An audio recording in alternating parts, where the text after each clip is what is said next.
Okay, so listen, you're starting a cleaning business. And in the very beginning, I had always advised our students that there's nothing wrong with doing a little bit of cleaning up front. The problem, however, is when you get stuck doing the cleaning, okay? That is a trap you want to avoid at all costs. So while I'm definitely not against doing a little bit of cleaning up front, what I am against is you creating a job for yourself instead of a business, okay? So when we started, we were doing all of the cleaning in the very beginning, right? And those of you who are not new to the channel know the story of like, we just had to replace that income. But the issue was like, even though the money was great, like we were stacking up so many hours every single night, and there were times when we were like dead sick and back aches and knee problems and really could have used a day off, but we just didn't go at it because we were stuck doing the cleaning. You know, when it's your business, there's no sick days. There's no, hey, let me call up, $10,000 worth of volume, and because that's what we were cleaning, probably a little more. Let me call them up and say, hey, not feeling too good today. That wasn't what we were trying to put off to our clients, that we were a part-time company or we weren't all about taking care of their problems. So us calling out sick was giving them problems, when in reality, we were trying to be the solution to their problems, okay? So I don't want you to get caught in that trap. That's why I'm making this video, and we're gonna jump right into the 3 tips that you should follow if you want to build your office cleaning business or even start it, but you don't want to get caught doing the cleaning. Tip number 1, resist the urge. Now, like I was saying just a second ago, the money is really good when you're doing all the cleaning. So if you're billing, let's say, I don't know, $10,000 to $15,000 a month, and you're working 8 to 10 hours per night, the money is really good. Like, that is really good, because like majority of that money, like an overwhelming majority of that money is coming home. And when you're used to making like $2,000 to $3,000 per month with your day job, and then you switch to like owning a cleaning business, but you're also doing the cleaning, I mean, you could be pocketing like 8 to 10 grand just doing all the cleaning yourself. Now, I like to say that is blood money, because in the beginning it is very good, but you quickly regret it when you start missing things, because when you're doing all of that volume and you're doing it by yourself, you don't have time to go out there and hire. So you stay trapped, right? And since the money is good, you stay trapped because of that. And when you're trapped and you're working 7 days, 8 to 10 hours per night, you're missing out on a lot. You don't realize it in the beginning, but you start missing birthdays, you start missing weddings, you start missing all of these things, because who are you gonna have clean 10 hours per night? So because of those reasons, even though it's nice up front, the money you'll make on the back end with the lifestyle you actually want, you can have them both, but you can't have them both if you don't resist the urge, okay? So even though the money is good up front, trust me, the money will be greater on the back end, okay? So resist that urge and you'll be fine. Tip number 2, always be hiring. You know that line, always be closing, that old sales mantra? Well, that may be great, but always be hiring. That is the most important thing in the cleaning business game. The only thing I would change is always be attracting, okay? What that means is you don't want to be looking for cleaners when you need them, okay? You want to have a pool of people that you can call on at any time to go through your interview process, come by, see the account, see if they're a good fit, and then begin training, okay? When you're calling them when you need them, it's not that you won't find them, but the issue you may run into is you may fall for what I describe as warm body syndrome. Now, warm body syndrome is when you're like, hi, this is Dan. You just responded to my job posting? Yeah, it's Dan.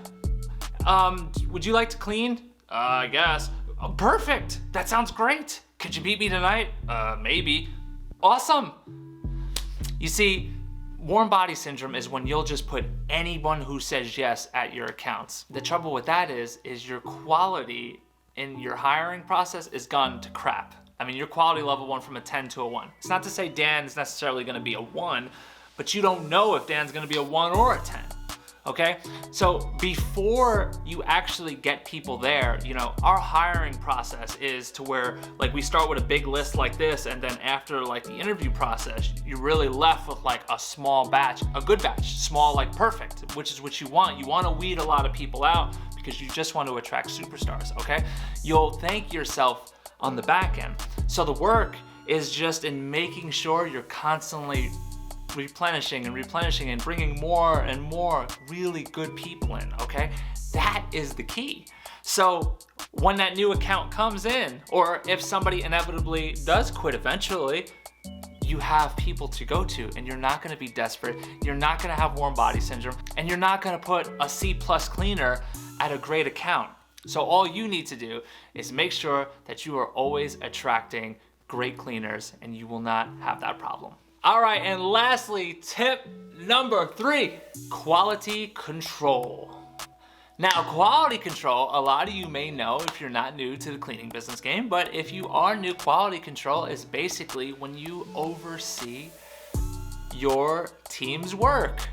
Now, quality control doesn't have to be done every day. So with a new cleaner, we always advise our nighttime managers to check pretty relentlessly over the first few days. As they build up more and more trust, you get to check a little bit less, a little bit less, a little bit less, a little bit less. But depending on the size of the account, I would absolutely recommend, and you in the beginning, but eventually when you have your first, second, third nighttime manager, you'll be separated far from those operations. But you would check at least once a week. Even when that trust is built up, maybe twice a week. It depends on the size of the account. So if it's like a 5 to 7 day account, I would definitely recommend checking at least once per week, and never check the same day, okay? Because then your team could get used to knowing that Bob comes every Thursday, meaning you're Bob in this instance, okay?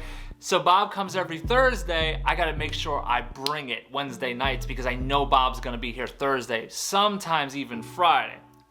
So you don't want that, because then you don't want like a C- clean Monday, Tuesday, but Wednesday's an A+, you get there, and then it's like, okay, this is an A+ clean, they're doing a great job, and then Friday, that drop off, okay? So because of that, you just wanna vary it up, all right? What this does is, I started as a cleaner for a long time, a long time ago. I was doing these accounts, and I would always consider myself an A to an A+ cleaner, right? But even as an A+ cleaner, if I knew nobody was coming to check on my work, I would have dips in performance just because I would just throw my headphones on, and some days I'd be checked out. And what's the incentive to do a great job? I know it's a lousy attitude, but it happens. What's the sense of doing a great job if no one's ever gonna check, right? So because of that, if you do quality control, you will ensure that the great cleaners you're putting there are going to stay there. They're going to last, okay? It's gonna keep them motivated, and it's gonna keep your clients happy. And you know what both of those things do together? It keeps you away from cleaning. Ding, ding, ding. So bring that quality control, and you'll be far away from cleaning operations. All right, so a conclusion. Now, here it is. There's nothing wrong with doing a little bit of cleaning in the beginning. The problem is when you are held hostage by your company, okay? You are in this game because you are an entrepreneur. You are a business owner. You are a boss, okay? It's very hard to be those things if you are working in your business, okay? Gotta get you out of there so you can, when you're working outside of the business, you can see everything you can see what you need to grow, you can see what you need to keep clients happy, you can see how you can keep your cleaners happy, keep everyone motivated, excited, build on your culture, and obviously grow, okay? Those are the benefits of working away from your business. Also, a huge benefit of working away from your business is the life you actually want to create. More time with friends, family, more vacation, more just mental health, like you just enjoying a great life that you are building for yourself, okay? That all is very possible when you're on the outside, but when you are on the inside of your business, you are held hostage. You might as well be in a bank vault where every day you check into that vault and you're stuck in that vault for hours, and then there's no way out and there's nobody coming for you, okay? It's a little bit of a dark picture I'm painting because I don't want the same thing to happen to you, or you will regret it and you will be miserable, all right? So, boom.